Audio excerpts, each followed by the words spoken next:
أعوذ بالله من الشيطان الرجيم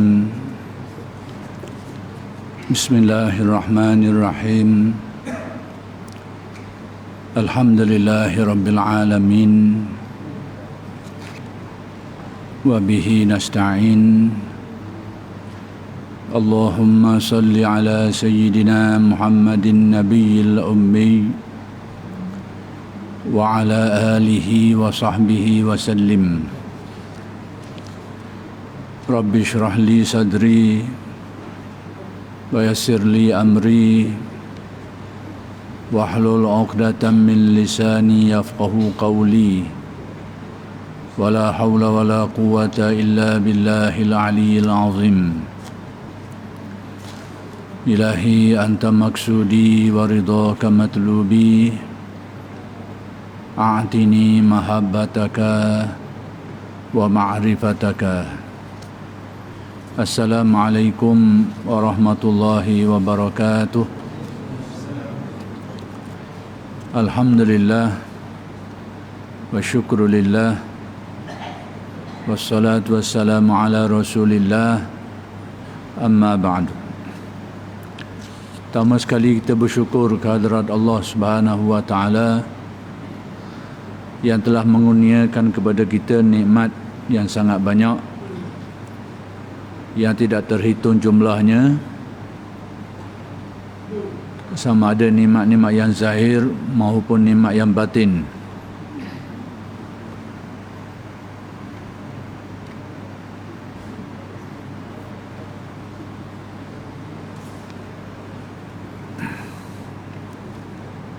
Mudah-mudahan segala nikmat-nikmat itu sentiasa dikurniakan kepada kita dan dijadikan kita orang-orang yang mensyukuri nikmat, dan seterusnya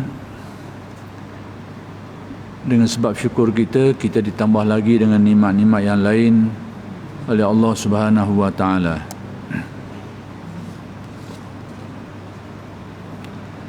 Perkara yang keempat ialah tentang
perkara yang keempat, yaitu i'tiqad, yakni kepercayaan atau pegangan, keyakinan pada masa hidup Nabi Muhammad sallallahu alaihi wasallam. Jadi perkara keempat yang dibahaskan oleh pengarang kitab ini, iaitu kitab I'tiqad Ahli Sunnah wal Jamaah oleh Kiai Haji Sirajuddin Abbas, iaitu mengenai kedudukan i'tiqad pada zaman Nabi. Pada zaman Nabi ini bagaimana i'tiqad, kedudukan i'tiqad atau keyakinan atau akidah orang Islam pada masa itu. Baik, pada masa hidup Nabi Muhammad sallallahu alaihi wasallam semuanya mudah. Mudah dengan arti tidak ada bahasan-bahasan yang agak yang agak mendetail, mendalam dan sebagainya seperti yang berlaku di zaman-zaman terkemudian. Itu maksud mudah. Mudah dari segi Nabi beritahu, mereka faham oleh, mereka pegang. Tidak ada perbincangan-perbincangan yang menggunakan penghujahan-pujahan yang agak rumit, agak susah, mendalam, iaitu pujahan-pujahan yang bersifat falsafah sikit itu tak timbul masa itu. Jadi orang Islam ni Nabi beritahu, mereka faham molek, mereka pegang molek, terima. Itu kedudukan i'tiqad di zaman Nabi, mudah. Sebab pertama sekali orang Arab zaman Nabi ni mereka orang Arab. Dan Nabi beritahu kepada mereka ni menggunakan bahasa Arab. Dan bahasa Arab pada zaman tu bahasa Arab yang murni.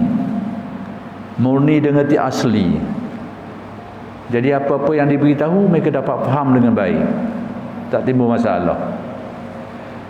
Tapi bahasa Arab ni mula rosak di kemudian selepas daripada zaman-zaman tu bila orang Arab ni bercampur dengan orang Ajam. Orang bukan Arab ni, jadi bahasa Arab akhir sekali jadi kucah, jadi cair. Tapi sebelum tu bahasa Arab ni asli, murni, molek, difahami dengan baik. Tapi setelah bahasa Arab ni mula menjadi cair, mula dituturkan dengan cara yang tidak betul, bukan saja oleh orang Ajam, orang bukan Arab, siapa orang Arab sendiri pun akhir sekali rosak cara bercakap dia tu. Jadi ini faktor yang perlu kita fahami juga, berkait dengan kenapa timbul masalah-masalah di kemudian hari ni. Antaranya faktor bahasa ni, bahasa Arab yang tidak dapat difahami dengan baik. Nanti kita akan tengok contoh-contoh berlakunya perbezaan penangan pucanya bahasa Arab. Semuanya mudah dan gampang. Gampang bahasa Indonesia, bahasa kita mudahlah. Kerana segala sesuatu dapat ditanyakan kepada beliau. Jadi antara sebab kenapa jadi mudahnya, segala masalah timbul terus ditanya kepada Nabi dan muktamad. Ada je benda yang keliru, yang tak jelas, tanya je Nabi, sesat tu. Sebab sumbernya, autoritinya ada pada Nabi Muhammad sallallahu alaihi wasallam. Jadi kita hari ini ni bila timbul masalah kita rujuk kepada ulama, kadang-kadang tak muktamad mana lagi, kena bincang dulu banyak perkara lagi. Ni tak ada. Memang sumber utama, autoriti ada zaman tu. Sekiranya ada apa-apa yang tidak jelas, apa-apa yang keliru, dikemukakan pertanyaan, diberi jawapan, muktamad. Itu bendanya.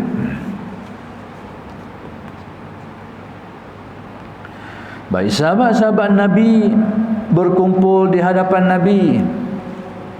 Mereka ni duduk bersama dengan Nabi. Banyak kali mereka mengikuti Nabi, mendampingi Nabi, ada dalam majlis Nabi. Kadang-kadang ada setengah sahabat tu mereka ni tak ada dalam majlis tu, mungkin mereka pergi ke situ ke sini kadang-kadang. Tapi Nabi ni sentiasa ada sahabat-sahabat dikelilingi baginda ni ada je sahabat. Terutamanya sahabat-sahabat rapat Nabi lah, untuk mendengarkan wahyu ilahi yang turun sewaktu-waktu. Jadi mereka ni duduk dengan Nabi untuk dengar wahyu Tuhan yang diturunkan kepada Nabi. Yang mana wahyu Tuhan ni turun, wahyu Allah ni turun kepada Nabi ni bukan manjang gitu, bergantung kepada keadaan. Kadang-kadang timbul masalah, turun wahyu. Itu dinamakan asbab an-nuzul,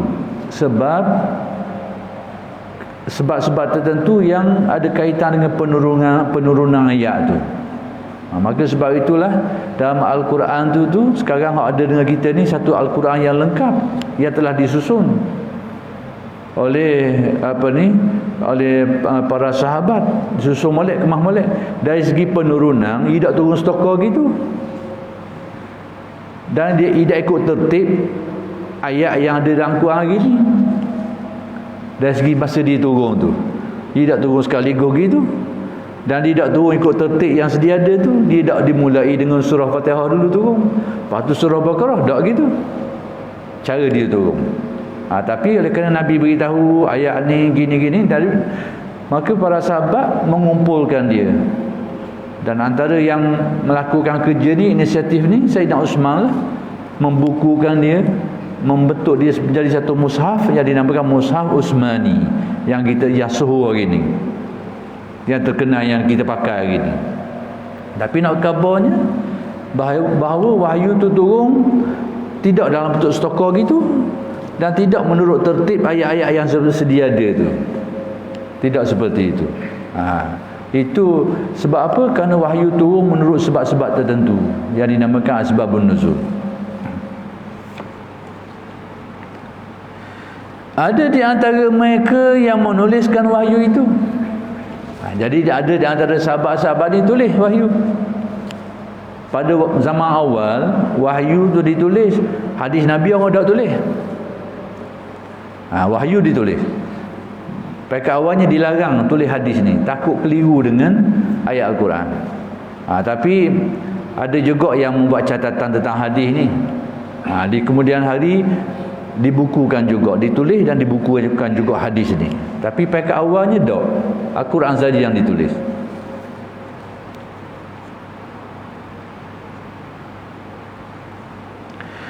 Dan ada yang menghafal saja di luar kepala. Ada pula yang tidak tulis tapi dihafal tu. Yang jenis kuat ingatan hafalan tu dihafal tu, tidak tulis. Ada juga yang begitu. Baik, Tuhan berfirman, katakanlah Nabi Muhammad sallallahu alaihi wasallam. Yani Allah Ta'ala berfirman, suruh Nabi berkata, wa ilahukum ilahun wahid, la ilaha illa huwar rahmanur rahim. Artinya, dan Tuhan kamu adalah Tuhan yang esa, tiada Tuhan selain Dia, yang pengasih dan penyayang. Jadi antara ayat-ayat ni, antara ayat yang diturunkan ni, ayat berkaitan dengan keesaan Tuhan. Jelas. Bila ayat ni turun, sahabat pun percaya pegang Tuhan tu Maha Esa. Difahami dengan baik, tidak keliru bahawa Tuhan itu Maha Esa. Jelas. Dan ayat ini adalah ayat yang muhkamah. Muhkamah ni maksudnya tak ada makna lain dah. Makna tu, dan tidak ada ihtimal lah, kebarangkalian kemungkinan mana-mana lain tak ada. Ni direct jelas, maka dinamakan muhkamah. Maka di sini timbul satu dasar, maka ulama-ulama di kemudian hari menyusun dia jadi ilmu sifat 20. Jadi ulama tu susun dalil-dalil yang banyak tu, mereka telah membuat penyelidikan, pengkajian, penelitian, lalu mereka buat macam kesimpulan-kesimpulan tu, timbul ilmu akidah sifat 20 tu. Saripati daripada ayat-ayat ni. Kalau kita nak mengenal Allah Ta'ala dengan membaca ayat-ayat ni dengan sejumlah ayat sebanyak tu, dengan bahasa Arab kita pun dah erti mana, erti bahasa Arab pun nak memahami dengan baik pun dah kuat mana. Jadi nak memahami akidah dengan bentuk yang lengkap tu, kita akan masa yang panjang. Tu pun tak tahu dia memenuhi kehendak atau tidak lagi. Jadi ulama-ulama usuluddin ni mengambil pedoman-pedoman tu, petunjuk-petunjuk ayat tu, lalu menyimpulkan dia dalam kaedah-kaedah yang mudah. Hari ni orang panggil ilmu sifat 20, supaya senang mengaji. Sifat Tuhan tu berapa? Diberi pengkelasan sifat ni, supaya senang mengaji. Tapi dalam Al-Quran tidak susun gitu. Tidak ada susunan seperti itu. Tetapi ulama menyimpulkan dalil-dalil ni, lalu kumpulkan setepat sifat 20. Jadi kalau orang hak jadi cerdik sikit, sifat 20 ni sama sehari je yang ngaji. Sama sehari yang ngaji sifat 20 ni. Kalau hak jenis pikat sikit lah, hak laju sikit, untuk asas-asas memahami sifat 20 tu sama sehari je boleh faham, selesai. Hak lambat sikit mungkin makan masa sikit, tapi tempoh yang singkat dia boleh memahami, boleh mengenal Allah Subhanahu Wa Taala. Jadi semua itu diambil dari ayat-ayat. Maka contohnya dinyatakan di sini antara ayat yang turun tentang berkait ketuhanan, bahawa Tuhan itu, katakanlah wahai Muhammad, Tuhan kamu itu Tuhan yang satu. Maka timbullah wahdaniyah. Diambil daripada ayat ni. Tuhan itu Maha Esa atau keesaan Allah.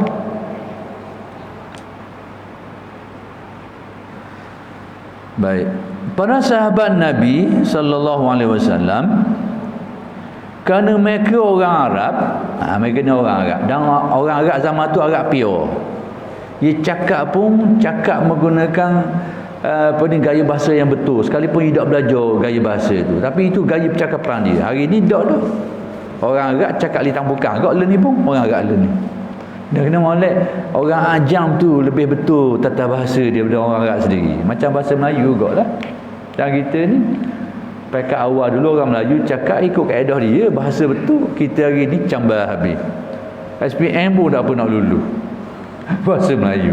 Dan kena molek orang lain hak mengaji tu, orang yang bukan Melayu ni mengaji, dia boleh molek lagi keputusan dalam bahasa Melayu sebab dia belajar, dia mengaji. Tapi nak kabarnya orang Melayu zaman awal tu dia cakap memang bahasa tu tepat betul. Orang Arab pun gitu juga. Panggil irtijal. Irtijal ni dia cakap spontan tapi tak lari kaedah dia. Kalau bahasa Arab panggil muftada' ke marfu' lah, dia tak akan jadi dalam benda lain. Kalau khabar marfu' dia tak jadi benda lain. Jadi benda tu menjadi suatu bahasa mereka tu bahasa yang masih murni lagi. Dia cakap betul. Sebab zaman awal Islam dulu tu, sebelum dibuat kaedah-kaedah bahasa ni, orang Arab cakap betul. Tapi tak ada lah kaedah-kaedah ni. Timbul apa benda muftada', khabar, maf'ulun bih, ataupun apa ni sifa'il ke, tak timbul istilah-istilah tu. Tapi mereka cakap betul, tak lari. Dari segi nahu, dari segi bercakap tak salah. Tapi kaedah-kaedah tu belum dibukukan lagi, belum diperkaedahkan lagi. Jadi kediang tu bila orang cakap banyak lagi dah salah. Cakap salah dah ikut tata bahasa Arab, maka ulama-ulama telah mengasaskan satu ilmu yang berkaitan dengan bahasa, ilmu lughah, ilmu nahwu, ilmu saraf dan persoalan-persoalan lain, ilmu balaghah yang berkaitan dengan bahasa ni. Jadi nak kabarnya ilmu ni memang barulah timbul. Zaman Nabi tak ada ilmu-ilmu ni, tak ada ilmu tentang tata bahasa ni. Tapi orang Arab masa tu cakap betul, tidak salah. Jadi bila ulama mula tulis tentang kaedah ilmu ni, bila orang cakap salah, cakap dah betul, ulama pun tulislah kaedah betulnya gini. Supaya apa? Supaya orang tahu mana betul mana salah. Setelah orang cakap, orang berbahasa dah mula banyak salah dah, banyak silap dah. Sedang Quran yakni wahyu ilahi dalam bahasa Arab pula. Jadi orang Arab ni, sahabat Nabi orang Arab, Al-Quran diturun dalam bahasa Arab. Jadi sebab tu kita hari ni nak kata pun tak kena. Orang kita hari ni kadang-kadang alim, orang kita ni lebih daripada ulama-ulama hak dulu, lebih-lebih lagi mereka tu berbahasa Arab lagi. Kita ni dah lah Arab tu koting. Tapi berasa tengok cara mengulas tu macam ulama-ulama besar ni macam bodoh. Hari ni timbul masalah gitu. Punya berasa nak kata pun tak kena. Jadi seolahnya alim ulama dulu yang ada kemahiran tinggi, bukan saja dalam bidang bahasa dia tu, tapi juga dalam bidang-bidang khususiyah dia tu, sudah sampai kita ijtihad tu. Jadi kita hari ni orang kita ni hak kediang ni hak dak kala ni pandang dia tu sebelah mata hari ni. Ini fenomena pun fenomena bukan rosok-rosok jiwa, hati rosok dah. Rosok penghormatan kepada ilmu dan alim ulama tu hilang. Sehingga dipandang remeh alim ulama. Kita tak nafi ulama-ulama ni tidak maksum. Memang kita pun tahu bahawa yang maksum tu hanyalah para nabi dan rasul. Ulama tidak maksum. Tapi Hak alim-alim Kedah ni, hak tahu sedua Kedah ni, dia menyalahkan ulama tu seolah macam dia pula maksum. Macam dia pula maksum. Alasan hak dipakai alasan tu lah. Imam Syafi'i tak maksum, dah dia tu maksum. Orang tu hak menyalah tu maksum. Kalau nak banding dengan Syafi'i, air kaki pun tak bau. Tapi lagak tu. Tapi alasan dia pakai gitu lah. Tangi nak better ke Imam Syafi'i dan sebagainya, tak masuk. Alasan tak masuk. Tapi tak cermin diri. Kita tengok diri tak sangat pun ni. Kalau kita nak kata mudah-mudah, kita cermin kita dulu tengok. Kalau kita masuk, nak kata orang tak masuk, nak kata dia salah, kita tak masuk, boleh tahan.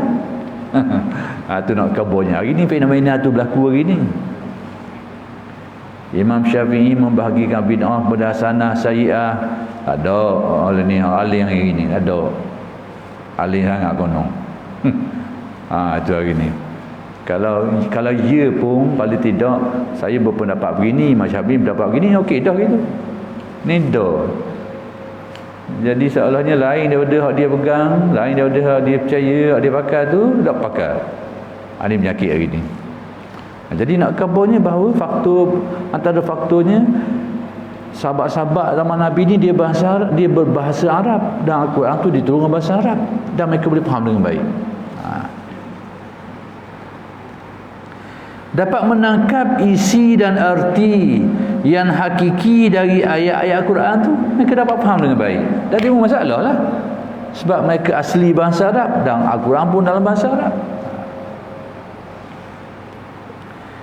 Sehingga mereka yakin bahawa Tuhan itu Esa, Tuhan itu satu Maha Esa. Jelas mereka faham melek dan mereka percaya, tak keliru. Sifatnya pengasih dan penyayang yang disebut dalam ayat tadi, jelas dan tidak keliru, mereka pegang. Baik. Mereka tidak tanya lagi. Sebab apa mereka tak tanya? Sebab mereka faham melek. Faham melek, jelas dah, tak timbul masalah. Baik, kemudian turun lagi ayat suci. Ayat lain pula turun. Qul huwallahu ahad, Allahus samad, lam yalid wa lam yulad wa lam yakul lahu kufuwan ahad. Artinya, katakanlah hai Muhammad, Tuhan itu tunggal, Allah itu tunggal yang Esa. Maksudnya tak ramai, tidak berbilang-bilang. Baik, kemudian Tuhan tempat meminta. Yang kedua ni, pertama sekali ayat ni beritahu Tuhan tu Maha Esa, tunggal, Maha Esa, tidak berbilang-bilang Tuhan tu, jelas. Kemudian tempat Tuhan ni, tempat makhluk ni bergantung, minta, berharap. Semua makhluk bergantung ke dia belaka. Dengan arti Tuhan tu Maha Kaya lah, menjadi tempat bergantung makhluk ni. Ia tidak mempunyai anak, ia tidak dilahirkan oleh ibu bapa, tak ada sifat-sifat tu, dan tidak seorang pun yang menyerupainya. Tak ada seseorang pun yang menyerupai Allah Subhanahu wa taala. Jadi daripada ayat ni, para sahabat Nabi mendengar dan baca ayat ini. Bila wahyu ni turun, para sahabat dengar, faham molek, dan mereka baca ayat ni. Lantas yakin seyakin-yakinnya, dan mereka yakin tu, mereka faham molek dan mereka yakin sungguh, pertama sekali bahawa Tuhan namanya Allah.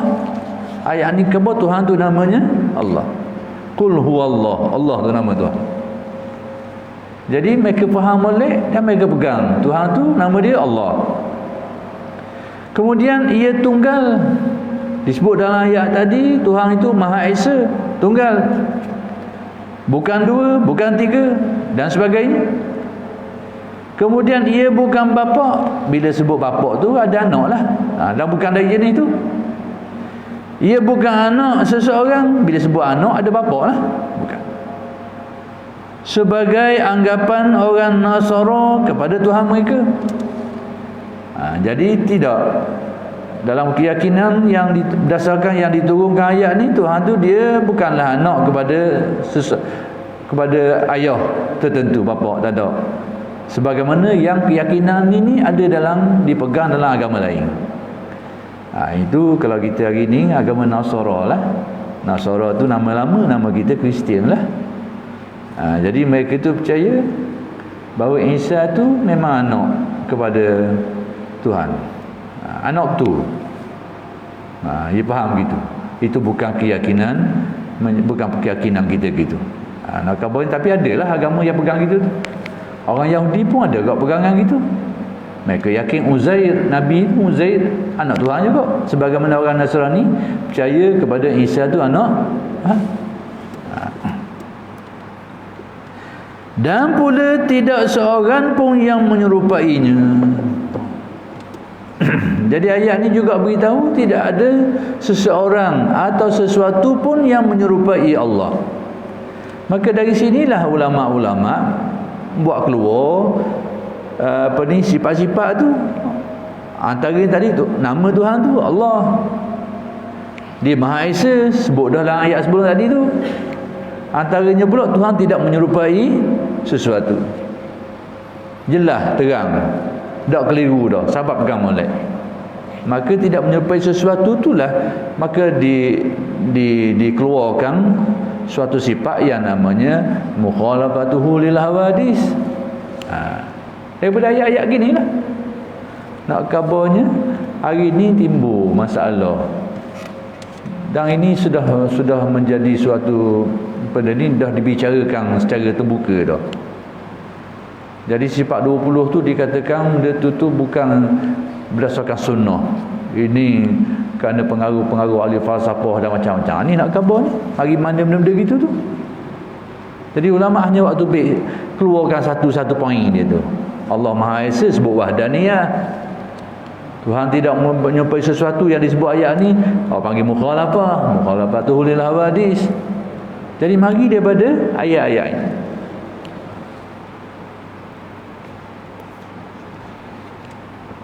Baik, dan lagi firman Tuhan, laisa kamislihi syai'un wa huwas samiul basir. Surah Asy-Syura ayat 11. Artinya tiada suatu jua yang menyerupainya, sama juga macam tadi. Dan ia mendengar lagi melihat.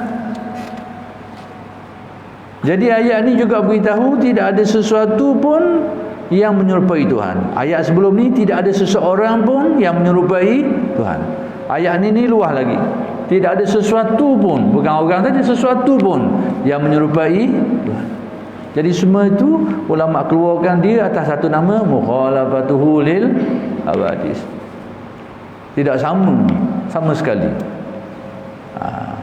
Tak dapat diserupakan apa-apa, kena pegang. Jadi apa-apa saja yang berkait dengan sifat dengan makhluk atau sifat-sifat makhluk, maka Tuhan tak gitu. Kalau makhluk ni ada rupa, Tuhan tak gitu. Kalau makhluk ni ada tempat, maka Tuhan tak gitu. Kena pegang kemahan. Hari ini sudah ada satu keyakinan yang cuba nak haru orang, nak bawa orang supaya yakin pada Tuhan tu ada di tempat tertentu. Ada di tempat tertentu. Ini hari ini sedang diharu hari ini. Tapi orang ramai, orang awam dah nak teki. Sebab apa? Sebab dalil yang dibawa tu adalah sebahagian dari ayat Al-Quran. Cuma ayat Al-Quran itu difahami, ditafsir tidak seperti yang ditafsir oleh ulama-ulama kita hari ini. Itu timbul masalah. Lalu kelompok tertentu ni dia guna hujah ni dah, tak percaya Tuhan sendiri ke apa? Tu buah dia. Orang kampung cari lalu. Kalau tak mengaji, tengok ada sungguh. Beli kitab Al-Quran, cari-cari ada sungguh ayat ni. Kau gini sungguh. Jadi kawan ni pun kata, Tuhan sendiri ke apa? Tak percaya. Tuhan nak tipu kita. Jadi orang ramai terpengaruh kerana benda ni lah. Kerana hujah-hujah gitu tu.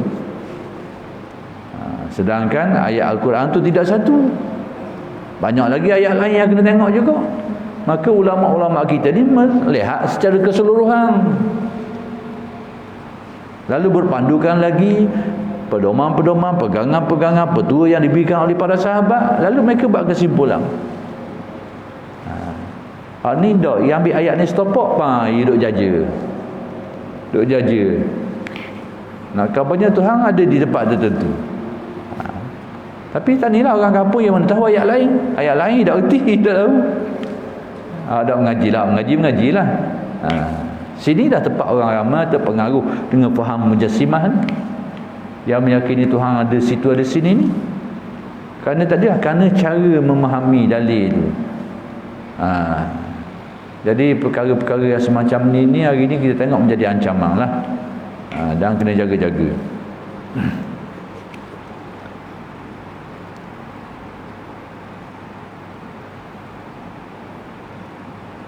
Baik, Nabi dan sahabat-sahabat Nabi mengerti betul tujuan ayat ni.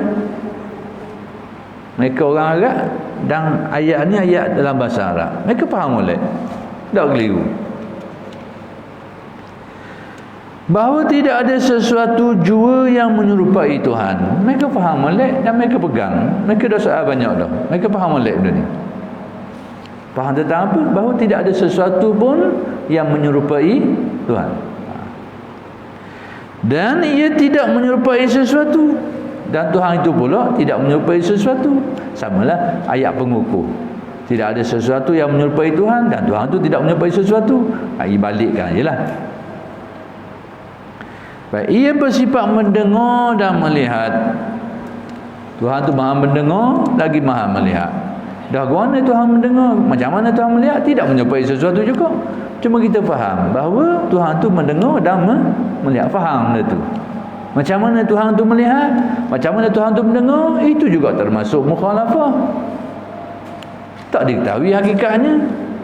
Tidak menyerupai seperti mendengarnya kita ni, seperti melihatnya kita tak. Cuma kita faham Tuhan tu mendengar dan melihat. Tapi macam mana Tuhan tu mendengar melihat? Balik kepada mukhalafah tadi tu. Biar kemah akidah kita ni. Semuanya dilihat dan didengar oleh Tuhan. Jadi sahabat faham oleh benda ni. Dan mereka pegang dan tidak keliru, mereka tak soal sebab tak keliru. Ia tidak boleh diserupakan dengan seorang raja yang duduk di singgasana. Ada lain nak buat banding dengan situ. Ia tidak boleh diserupakan dengan malaikat, dengan jin. Tidak boleh diserupakan dengan kepala negara. Yang ni presiden lah ataupun Perdana Menteri, tak kira kepala negara. Nak samakan dengan, tak boleh. Tidak boleh diserupakan dengan siapa jua pun, tak tahu. Jadi kena pegang sutir kemah bahawa sudah dikeluarkan suatu sifat berkait dengan Tuhan ni, iaitu mukhalafah. Biar kemah molek bab mukhalafah, bahawa apa-apa pun Tuhan tidak menyerupai sesuatu. Ni kena pegang kemah betul. Hari ni ramai orang kogeh hari ni, sehingga menakutkan kita dengar. Main ada tangan kanan, tangan kiri pula selagi.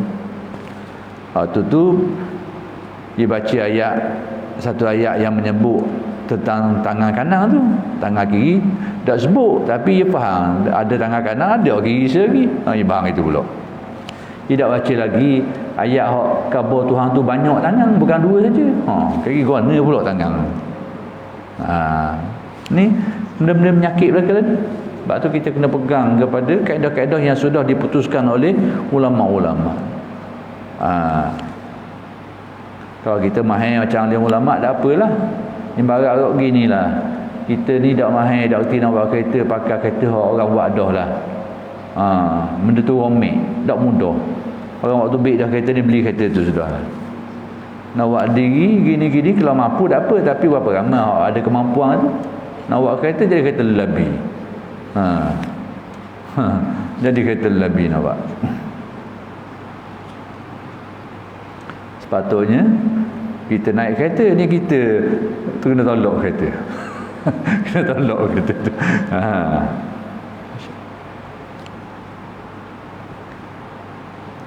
Baik, pendeknya, laisa kamitslihi syai'un, tiada yang menyerupainya suatu jua. Disebut dalam Al-Quran, para sahabat dengar, mereka faham molek, mereka pegang molek. Jelas. Baik, kemudian dan lagi Tuhan menurunkan ayat begini. Kullu man 'alaiha fan wa yabqa wajhu rabbika dzul jalali wal ikram. Surah Ar-Rahman ayat 26 hingga 27. Artinya sekalian yang ada akan lenyap. Setiap makhluk ni sekalian semuanya makhluk ni akan lenyap. Yang kekal hanya zat Tuhan yang mempunyai kebesaran dan kemuliaan. Jadi ayat ni kabur, yang lain semua je binasa, hak kekal saja Allah. Maka dari sini timbul sifat baqa, kekal. Kita mengaji sifat 20 tu, sifat baqa, wujud, qidam, baqa, ni lah punca dia ni, ayat dia ni.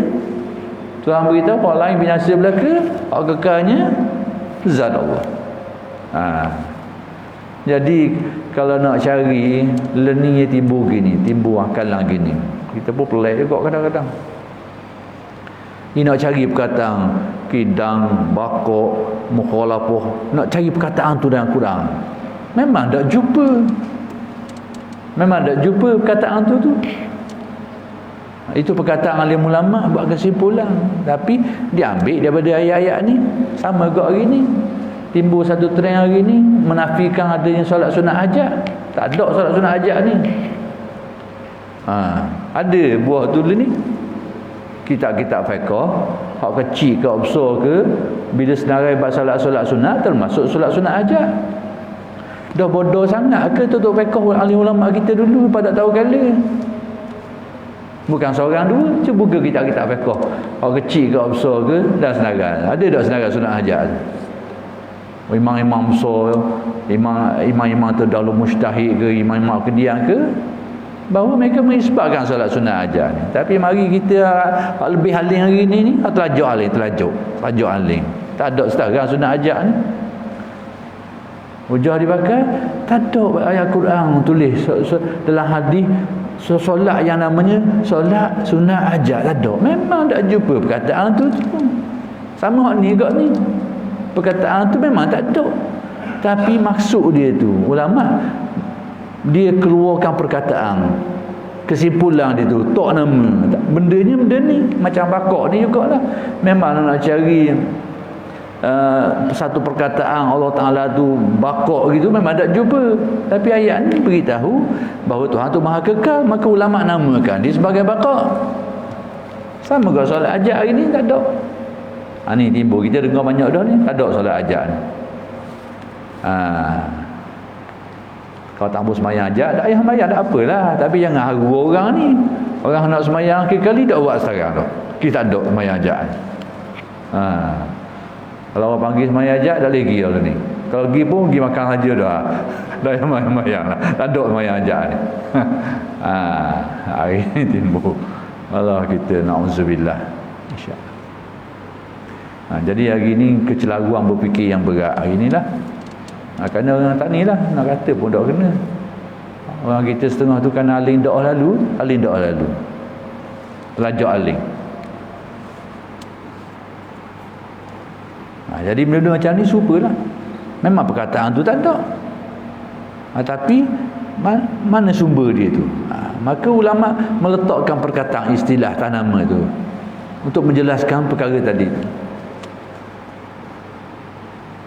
Baik, walaupun dalam ayat ini dikatakan wajah, yang dalam bahasa Arab artinya muka, tetapi sahabat-sahabat Nabi tidak repot soal ini. Yang ni sahabat Nabi ni dia dak repot ni, maksudnya dak celaru. Dia dak celaru, dia dak balah, dak tekih dalam bab ni. Maksudnya mereka boleh faham dengan baik. Ayat tu kalau tengok dari segi bahasa Arabnya, semua yang lain tu kullu man 'alaiha fan, semua yang lain binasa belaka. Wa yabqa wajhu rabbika, kekal wajah. Wajah kalau kita terjemah maksudnya muka. Tapi ulama memahami wajah di sini bukan dengan makna muka sebagai anggota tu, tapi dia adalah perkataan lain bagi diri Tuhan tu, zat Tuhan. Itu faham Ahlussunnah yang kita pegang hari ni. Ahlussunnah wal Jamaah. Kalau ini akal, wujud akal ialah Kalau kita katakan wajah di sini dengan makna muka Tuhan, ni hujung akal saya lah, nak khabar hujung akal. Huraian bahasa tak lagi ni, akal lah je dulu, akal. Kalau kita kata Tuhan tu muka dia kekal, berarti bahagian lain tak kekal lah. Jadi Tuhan tu separuh kekal, separuh tak kekal. Jadi kita pun sakit nak pakai, nak terima dengan akalan kita. Bila kita kata muka dia kekal, berarti orang lain tak kekal.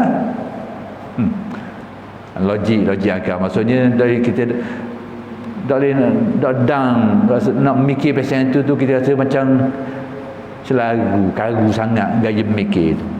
Tak apalah tu. Cuma nak kabarnya di sini bahawa para sahabat ni bila sebut wajah tu mereka faham dengan baik dan mereka tidak persoalkannya sebab mereka boleh faham dengan baik. Kerana mereka tahu bahawa yang dimaksudkan dengan wajah dalam ayat ini ialah zatnya. Menurut faham Ahlussunnah begitulah.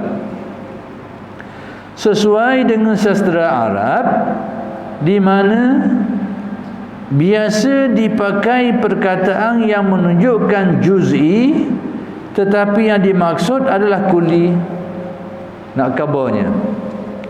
Sebab apa ayat ni bila turun sahabat-sahabat dak repot. Dak repot ni maksudnya dak clash, dak beza pandangan ataupun dak menjadi suatu masalah. Mereka boleh faham dengan baik. Sebab apa? Kerana macam tadilah orang Arab ni orang Arab. Ayat Al-Quran tu turun dalam bahasa Arab. Dan Arab, orang Arab ni Arab pure tuling, dia tahu gaya bahasa Arab tu.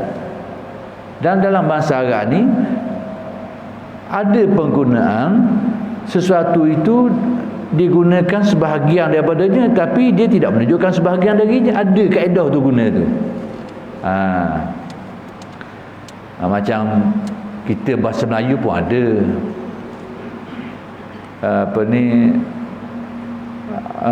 kita guna ayah saya bina rumah. Takkan ya bina, mesti upah tukang. Tapi orang tak sebut lah gitu. Orang sebut ayah saya bina rumah ni. Maksudnya dia keluar belanja, dia cari tukang. Bukan dia duduk pergi mahak situ tu. Masuk bahasa kita pun ada gitu tu. Jadi kalau faham direct tu, ayah buat rumah, pandai ayah pandai tukang. Macam ni akal bodoh sekarang. Aku tengok ayahmu tu sangat dah. Nak bangun dah kok. You buat rumah. Jadi kalau kita angkat dah cerdik kok, faham gitulah. Padahal kita faham lah bila kata ayah saya buat rumah ni, berarti dia keluar belanja, dia cari tukang. Dia bukan buat diri, tapi kita guna bahasakan dia buat. Jadi nak khabar bahasa Arab ni, dia ada penggunaan yang gitu juga. Tapi kalau jenis faham bahasa yang tadi, sakit je. Dari nak terima kenyataan tu. Macam tadi kalau kita kata macam kita buat, saya buat masjid ni, kontraktor. Saya buat masjid ni. Kita tengok, mari tengok, kita tembus lagi. Mari tengok, tembus lagi. Dia tak basuh seming pun, bukan orang sebelah belah, tapi dia kabarkan saya buat masjid ni. Kalau jenis tak cerdik kok, aku tak je tengok mu mari pasal melah sini. Kalau jenis akal sakit. Sama kat hari ni timbul masalah ni, punca pasal gitu, akal pasal tu. Arab ni dia ada sistem bahasa dia. Dia ada kaedah balaghah dan sebagainya. Tapi nak kabarnya sini nak diberitahu bahawa bila Allah Ta'ala kata semuanya binasa, wajah Tuhan tidak binasa, orang Arab faham bahawa wajah tu bukan sebahagian anggota je, hak yang kekal, hak lain binasa dak gitu. Mereka faham bahawa diri Tuhan tu yang maha kekal. Difahami dengan baik. Sebab tu sahabat Nabi yang dengar ayat ni, mereka tak jadi gelaru, sebab mereka boleh faham ayat tu dengan baik. Kalau kita kok muka je kekal, hak lain tak kekal, hak kita tak faham tu, tanya. Tapi sahabat tak ada gitu. Bila sebut dan kekal wajah zat Tuhanmu itu, mereka faham oleh. Mereka dah soal pun Nabi begitu. Sebab apa? Sebab mereka boleh faham dengan baik. Sebab mereka ni penutur bahasa Arab yang asli. Dan Al-Quran ni turun dalam bahasa Arab tu. Itu kena faham. Sikit lagi sebagai nak habis ayat. Sesuai dengan sastra Arab di mana biasa dipakai perkataan yang menunjukkan juz'i, tetapi yang dimaksud adalah kulli, yakni seluruhnya. Akhir sekali saya nak beri contoh. Nak beri contoh bahasa Arab ni. Kalau kita faham jenis akalan kita kak sakit nak faham. Penutup Abi Ahmad ni cuma nak khabar. Dalam Al-Quran kita baca dalam surah Al-Baqarah tu.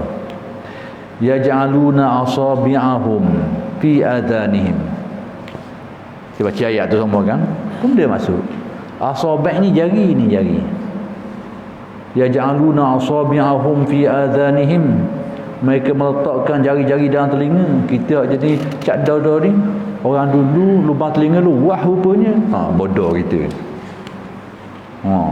Rupanya kita zaman ni ya telinga sepik. Zaman dulu telinga luah. Quran sendiri khabar, dia tak jari dalam telinga gini kan. Pada bahasa Arab nak khabar, sekalipun disebut jari, tapi kuli sepotong jari, asabi' ini sepotong jari, tapi difahami dalam bahasa Arab bahawa perkataan itu menunjukkan juz'i ujung jari itu tutup telinga ujung jari ni. Tapi kita hak jenis petemdo ni, orang dulu telinga luah. Dia tak sepotong jari dalam telinga ni. Dia faham itulah. Padahal orang dulu boleh faham dengan orang lain. Memang bahasa Arab itu bahasa dia, balaghah dia. Sama akhir sekali selagi nak khabar dalam bahasa Arab, was'alil qaryah, ada dua ayat yang lebih kurang perkataan-perkataan ni. Kanat hadiratal bahri, tanyalah kampung yang duduk tepi pantai. Kita jenis akal tak cerdik, akal bodoh ni. Zaman dulu kampung boleh cakap. Kampung boleh cakap, bertanya boleh jawab zaman dulu. Ayat Quran khabar. Sebab Tuhan suruh tanya. Was'alil qaryah, tanyalah kampung tu. Kampung tu kita tanya. Maksudnya kita tanya batang kayu ke, batang lasak ke, boleh cakap belaka tu. Sebab Quran sendiri suruh tanya. Takkan Quran tanya benda tak jawab. Ini akal sakit macam kita. Padahal bahasa Arab sendiri, dalam bahasa Arab memang gaya bahasa dia gitu. Tanya kampung tu bukan berarti tanya kampung, tanya penduduk kampung. Ni nak kampung. Ni bahasa Arab. Hari kita ni jadi gaya betul-betul sendiri. Tuhan kata gitu kan, kita makan gitu. Ni buah dia ni. Ni buah timbul. Nanti kita akan tengok penjelasan secara detail lagi. Macam mana benda ni. Saya nak khabar ni, nak khabar warna yang jadi hari ni yang timbul masalah ni. Masalah keyakinan hari ni, nanti kita akan cuba baca dia. Jadi oleh kerana sudah masuk jam waktu insya', kita berhenti setakat ni dulu, dan insya-Allah kita akan sambung kuliah pada kali-kali yang akan datang. Aqulu qawli hadza wa astaghfirullahalazim li wa lakum. Assalamualaikum warahmatullahi wabarakatuh.